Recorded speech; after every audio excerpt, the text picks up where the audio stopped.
आप सभी को जय मसीह की। आज सुबह प्रभु का प्रभावशाली वचन मेरे साथ यिर्मयाह नबी की पुस्तक निकालिए, उसका 51 अध्याय और उसकी 6 आयत। बाबुल में से भागो, अपना अपना प्राण बचाओ, उसके अधर्म में भागी होकर तुम भी ना मिट जाओ, क्योंकि यह यहोवा के बदला देने का समय है, वह उसको बदला देने पर है। आमीन। परमेश्वर के लोगों, परमेश्वर इस वचन के द्वारा कहते हैं, बाबुल में से भागो। परमेश्वर अपने बनाए हुए इंसान से प्रेम करते हैं और परमेश्वर अपने लोगों को कहते हैं कि बाबुल में से भागो। उस गुलामी में, जिस गुलामी में आप पड़े हुए हो, जब जिसके आप दास हो गए हो, गुलाम हो गए हो, परमेश्वर कहते हैं कि उसमें जल्दी से बाहर निकलने की कोशिश करो। बाबुल में से भागो, अपना अपना प्राण बचाओ।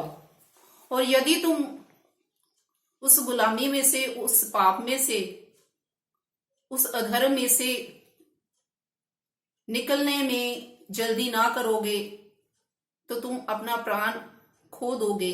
इसलिए प्रभु नहीं चाहते कि कोई भी अपना प्राण खो दे। परमेश्वर नहीं चाहते कि किसी का प्राण अधर्म के कारण या पाप के कारण नष्ट हो जाए। इसलिए प्रभु अपने वचन के द्वारा अपने लोगों को आगाह करते हैं कि अपना अपना प्राण बचाओ। और प्राण बचाने के लिए आप अधर्म के कामों को अपने बीच में से दूर करो, क्योंकि ये यहोवा के बदला लेने का समय है, वह उसको बदला देने पर है। क्योंकि जो इंसान अपने पापों से मन ना फिराएगा, अपने किए हुए पे ना पश्चाताप करेगा, तो वो इंसान अपने पापों के द्वारा, अपने अधर्म के कामों के द्वारा वो नष्ट हो जाएगा। क्योंकि परमेश्वर बदला देने वाला परमेश्वर है और परमेश्वर हर एक के उसके किए के अनुसार उनको बदला देगा। प्रकाशित वाक्य की पुस्तक में लिखा है, उसका 21 अध्याय और उसकी 12 आयत में लिखा है, देख मैं शीघ्र आने वाला हूं और हर एक के काम के अनुसार बदला देने के लिए प्रतिफल मेरे पास है।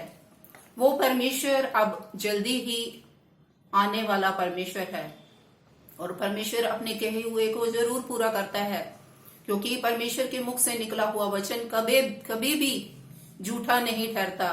परमेश्वर अपनी कही हुई बात को हमेशा पूरा करते हैं और वो कहते हैं कि मैं शीघ्र आने वाला हूं और हर एक के काम के अनुसार बदला देने के लिए मेरे पास प्रतिफल है।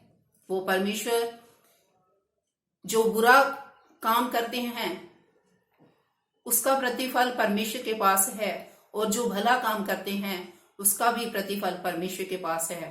परमेश्वर हर एक इंसान को उसके किए हुए काम के अनुसार प्रतिफल देगा और वो परमेश्वर जल्दी ही आने वाला है। इसलिए परमेश्वर की बातों को आप अनसुना ना करें, सुना अनसुना ना करें। इसलिए परमेश्वर के वचन के अनुसार यदि आप किसी भी पाप में अपना समय व्यतीत कर रहे हैं, अगर आप नशे में हैं, अगर आप व्यभिचार में हैं, अगर आप हेरा फेरी कर रहे हैं, बेईमानी कर रहे हैं, धोखा दे रहे हैं, तो आप उसमें से जल्दी बाहर आ जाएं। परमेश्वर का वचन आपको चेतावनी देता है। परमेश्वर कहता है कि उन सारे अधर्म के कामों को, उन सारे पाप के कामों से अपने आप को बचाओ, उसमें से जल्दी बाहर निकल आओ, क्योंकि वो परमेश्वर किसी भी समय आ सकता है। वो सुबह भी आ सकता है, भोर के समय भी आ सकता है, वो शाम को भी आ सकता है, वो रात को भी आ सकता है। परमेश्वर चोर की नाई आ जाएगा और उसके पास हर एक के काम का प्रतिफल उसके पास है। इसलिए प्रभु के प्रिय लोगों, अपना प्राण बचाओ, क्योंकि परमेश्वर किसी के प्राण जाने से प्रसन्न नहीं होते और परमेश्वर चाहते हैं कि हर एक जन बचाया जाए और कोई भी रूह नाश न होने पाए। इसलिए इस वचन पर गौर करें और अपने जीवन की ओर आप ध्यान करें कि मैं कैसा जीवन व्यतीत कर रहा हूं या कर रही हूं। अगर आप पाप में अपने आप को आप लिप्त अपने आप को किया है, आप पाप भरा जीवन व्यतीत कर रहे हैं, इसलिए परमेश्वर के वचन पर गौर करें, ध्यान करें कि परमेश्वर हमें पाप से मुक्त होने के लिए कह रहा है। इस वचन से प्रभु आप सबको आशीष और बरकत प्रदान करे। सबको जय मसीह की। God bless you all.